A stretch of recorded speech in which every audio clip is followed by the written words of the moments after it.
13 साल बीत गए और अब तक ये निर्माण पूरा नहीं हो पाया। 13 साल बीत जाने के भी भी शिवबकरी में अस्पताल अपने बदहाली के आंसू बहा रहा है। करोड़ों की लागत, लगभग 12 सालों का इंतजार, लेकिन विकास के नाम पर, काम के नाम पर ये खंडर बनी इमारतें नजर आती हैं। संत कबीर नगर का ये सामुदायिक स्वास्थ्य केंद्र 12 सालों में भी बनकर तैयार नहीं हुआ, लेकिन फाइलों में तमाम बातें कही जा रही हैं, जिसके बाद उठते हैं तमाम बड़े सवाल। नमस्कार, पॉइंट ब्लैंक देख रहे हैं आप और आपके साथ मैं हूँ शिवानी गोस्वामी। तो संत कबीर नगर का शिवबकरी सामुदायिक स्वास्थ्य केंद्र साल 2013 से इसका निर्माण कार्य शुरू हुआ। लगभग 12 से ज्यादा सालों का समय बीत चुका है, लेकिन ये सामुदायिक स्वास्थ्य केंद्र, ये अस्पताल अभी तक बनकर तैयार नहीं हुआ। इसके बाद उठते हैं तमाम बड़े सवाल। अब सवाल उठा कि आखिरकार कारण क्या है? अगर बजट है, पैसा है, तो 13 साल कैसे लग रहे हैं? कैसे 12-13 साल लग जा रहे हैं और ये अस्पताल बनकर तैयार ही नहीं हो पा रहा है?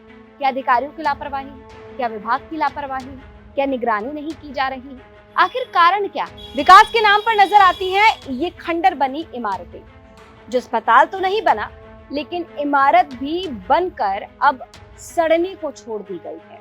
अब स्थानीय लोगों का आरोप है कि कई बार शिकायत की गई, लेकिन कोई भी एक्शन नहीं लिया गया। साल 2013 में सामुदायिक स्वास्थ्य केंद्र का निर्माण शुरू किया जाता है और बजट की कोई कमी नहीं रहती है। 3 करोड़ 60 लाख रुपए की लागत में इस अस्पताल का निर्माण किया जा रहा है, लेकिन 12 साल बीत चुके हैं, अब तक निर्माण कार्य अधूरा ही पड़ा है। और हैरानी तब और हो जाती है जब कागजों में ओपीडी को खुला दिखाया जाता है। संत कबीर नगर जिले के शिवबकरी में 2013 में एक चिकित्सालय का शिलान्यास हुआ। उस वक्त की सरकार ने इसे करोड़ों रुपए दिए निर्माण कराने के लिए। जो निर्माण कार्यदायी संस्था थी उत्तर प्रदेश निर्माण निगम बस्ती। निर्माण शुरू हुआ। निर्माण के कुछ ही दिन बाद इस पर भ्रष्टाचार के आरोप लगने लगे और धीरे धीरे कर करके 13 साल बीत गए और अब तक ये निर्माण पूरा नहीं हो पाया। हालांकि वहाँ के स्थानीय लोगों ने इस उम्मीद के साथ वहाँ पर अपनी ज़मीनें दी थी स्वास्थ्य विभाग को कि ताकि हमारे यहाँ स्वास्थ्य बेहतर सुविधा मिल जाएगी और गांव के नज़दीक बेहतर सुविधाओं का आगाज़ होगा। लेकिन 13 साल बीत जाने के बाद भी शिवबकरी में अस्पताल अपने बदहाली के आंसू बहा रहा है। तो आपके सवालों को लेकर हमेशा की तरह यूपी तक की टीम अधिकारी साहब के पास पहुंच गई। मुख्य चिकित्सा अधिकारी हम साहब के पास पहुंचे और सवाल किया। जवाब क्या मिला, खुद सुन लीजिए। 13 साल से बन रहा है लगभग और बन नहीं पा रहा है। इसकी वजह है कि उत्तर प्रदेश राजकीय निर्माण निगम जो इसको बनवा रहा है, उसकी क्या बताएं, पैसे की कोई कमी नहीं। पैसे हमारे 88 लाख उनके पास हैं, है ना। जब यूपीआरएन बताते हैं कि SIT जांच चल रही है इसलिए नहीं बन पा रहा है, वो जो बताते हैं वो, है ना। तो इसमें हमारा कोई योगदान नहीं है। जो बना है उसमें भी कोई योगदान नहीं है, जो नहीं बन पा रहा है 30 साल से उसमें हमारा कोई योगदान नहीं है। उत्तर प्रदेश राजकीय निर्माण निगम खंड बस्ती ही इसको बनवा रहा है। जो नहीं बन पा रहा है पूर्णतः वही जिम्मेदार है। धनाभाव जो उल्टा सीधा छापते हैं लोग, धनाभाव की वजह से, धन अभाव नहीं है, इच्छा अभाव है। वो बनवाना नहीं चाहते यूपीआरएन, इसलिए नहीं बन पा रहा है। तो अधिकारी साहब कहते हैं कि पैसों की कमी नहीं है, यानी कि धन अभाव नहीं है, इच्छा अभाव है, और सारा का सारा ठीकरा बस्ती के विभाग पर फोड़ दिया जाता है। कह दिया जाता है कि उत्तर प्रदेश निर्माण विभाग जो है बस्ती का, वो निर्माण नहीं करवाना चाहता, वहां से लापरवाही की जा रही है, जिसकी वजह से ये इमारत अभी भी अधूरी पड़ी है। वहीं दूसरी तरफ स्थानीय विधायक का ये दावा है कि उन्होंने इस मामले को शासन तक पहुंचाया है और जल्द ही निर्माण कार्य पूरा कर लिया जाएगा और ये जो अस्पताल है वो लोगों की सुविधा के लिए चालू हो जाएगा। माननीय मुख्यमंत्री जी से मैं आग्रह किया हूं, अभी 10 दिन पूर्व में मैं मिला था और उन्होंने आश्वस्त किया है कि मैं ठीक है इसका निवारण करता हूं और पुनः टेंडर में लगा भी है, टेंडर प्रक्रिया में चल भी रहा है। कोई भी ऐसे अगर वो SIT जांच के डर से या उससे हट के अगर कोई भी टेंडर डालता है तो निश्चित है उसका सहयोग मैं खुद अपने पास से, अपने बजट से 10, 20, 25 लाख जो भी मेरे लायक रहेगा, जो भी मुझसे कहेंगे मैं उसका निवारण करके उस अस्पताल को चलाना मेरी प्राथमिकता है। अब जिम्मेदारी कौन लेगा? जिम्मेदारी किसकी है? आखिर क्यों 12 सालों में भी ये सामुदायिक स्वास्थ्य केंद्र बनकर तैयार नहीं हुआ है? करोड़ों का बजट होने के बावजूद भी इतनी बड़ी लापरवाही क्यों की जा रही है? अब बताया जा रहा है कि जब निर्माण कार्य शुरू हुआ उसके कुछ ही वक्त बाद भ्रष्टाचार के आरोप लग गए। भ्रष्टाचार का मामला सामने आया, जिसके बाद एसआईटी जांच बैठ गई। अब जांच चल रही थी तो काम भी अधूरा ही लटक गया। लेकिन सवाल ये कि लोगों का क्या, स्थानीय लोगों का क्या, जिन्होंने इसी अस्पताल के लिए अपनी बेशकीमती जमीनें दे दी? उन लोगों का क्या जो सालों से सपना देख रहे हैं कि हमारे इलाके में, हमारे गांव में, हमारे ब्लॉक में भी अस्पताल खुल जाएगा तो इलाज के लिए दूर नहीं जाना पड़ेगा, हमें अपने इलाके में ही इलाज मिल जाएगा? उन लोगों का क्या?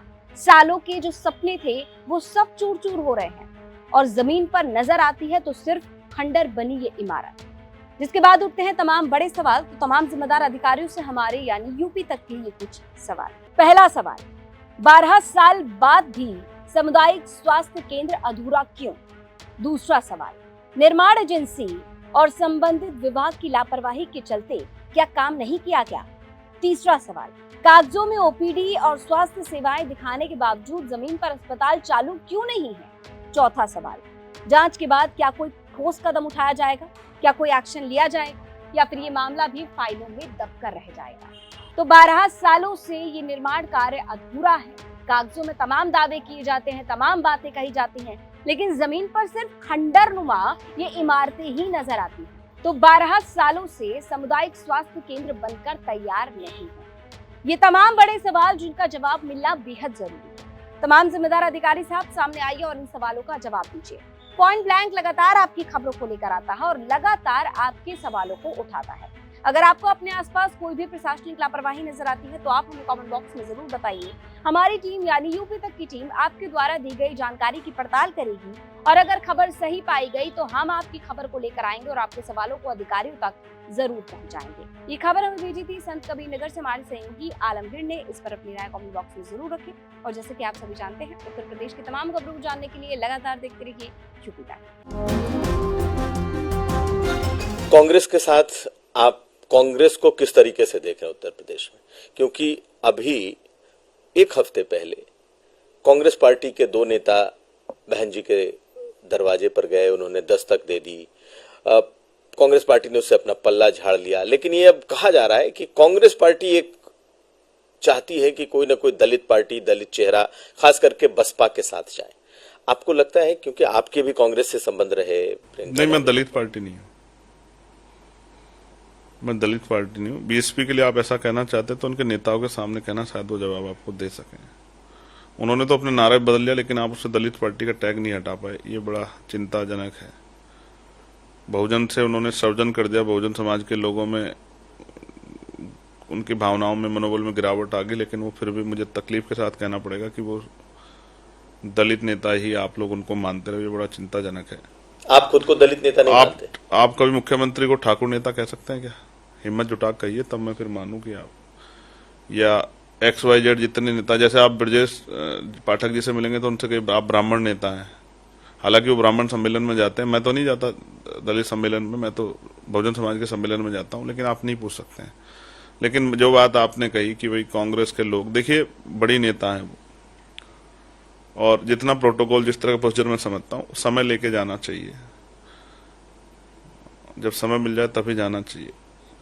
हालांकि जिनके मन में आस्था वो जा सकते हैं, लेकिन मैंने कई बार समय लेने का प्रयास किया था, तो फिर ये कहा गया कि भाई जैसे औरों से मिलने जा सकते हैं तो वहां क्यों नहीं जा सकते। सत्य यही कि समय लेना पड़ता है, और जब तक वो समय नहीं देंगे तो आप मिल नहीं सकते हैं। जैसे हमारी भी वार्ता हुई कि भाई आप किस दिन हम लोग बैठ के ब्रॉडकास्ट कर सकते हैं, तो सोचे कि अगर आप अचानक से आ जाओ और मैं बिजी हूँ या मैं कहीं यहाँ नहीं हूँ तो आपका भी समय खराब होगा, और एक मन में ये भी होगा कि यार मैं गया, मेरा पैसा समय खराब हो गया, मैं मिल भी नहीं पाया, तो जो भावना है उनका भी अपमान होगा। तो ऐसे में समय लेके जाना चाहिए। बड़ी नेता है, उनकी सुरक्षा और सब चीजें हैं।